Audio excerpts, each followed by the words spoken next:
David a fait l'appel à moi. Il connaissait déjà auparavant mon travail, mais j'étais surpris parce qu'un matin, il m'a lâché un coup de fil en disant voilà, j'ai rêvé que tu faisais mes bureaux.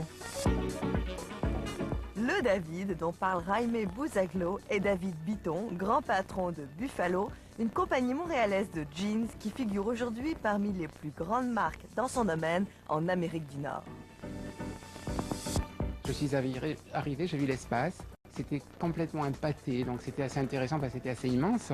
Et puis du coup, je me suis dit, tiens, pourquoi ne pas créer un petit peu de scénographie, un petit peu de rêve, un petit peu de magie, un petit peu d'éléments comme ça. Et puis bon, ça a été un peu le déclic, quoi.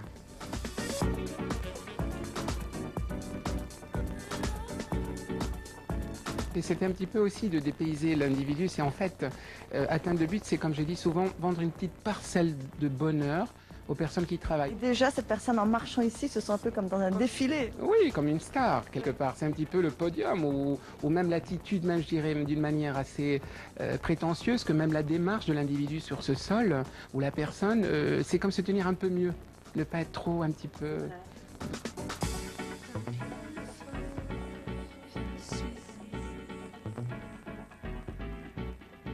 C'est en fait une micro-cité dans laquelle il y aurait la partie active, la partie passive, la partie passée, ou comme on dirait las Ramblas ou les Champs-Élysées, qui est ce passage-là qui était le plus important parce que c'est là où le client finalement arrive. Il arrive, il déambule là, il va vers le bureau de David, il va dans les showrooms, donc c'est la partie la plus vivante.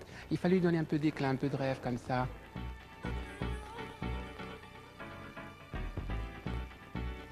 Le textile, Jaime, ça fait partie de ton langage aussi. Et ici, ça trouve aussi sa raison d'être, évidemment. Oui, tout à fait. Étant donné qu'on travaille pour des couturiers, on s'est dit pourquoi ne pas toucher la matière dans son côté sémantique, le côté tactile, retrouver le jean, retrouver les voilages, mais sans que ça soit aussi trop lourd, que ça soit complètement calibré, mais à la fois tactile.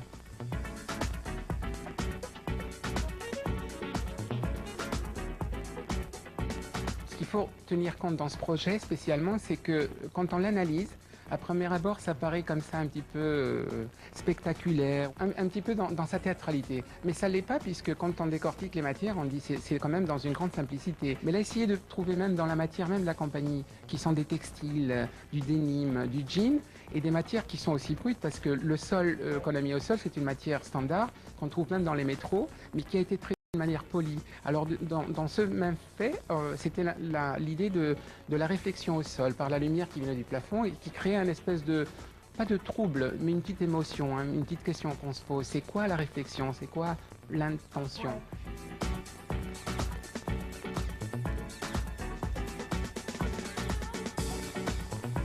Et je crois que j'atteindrai une satisfaction quand j'aurai accompli le point suivant. Plus à sentir et moins à voir. Moins à voir dans la matière, mais plus à sentir par son cœur.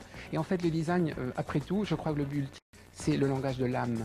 Et quand on arrive à interpréter ce qu'on a dans l'âme, avec simplicité et modestie, je crois qu'on a atteint quand même une grande satisfaction pour le client et pour nous. C'est pas la fin, j'espère. Si, c'est court.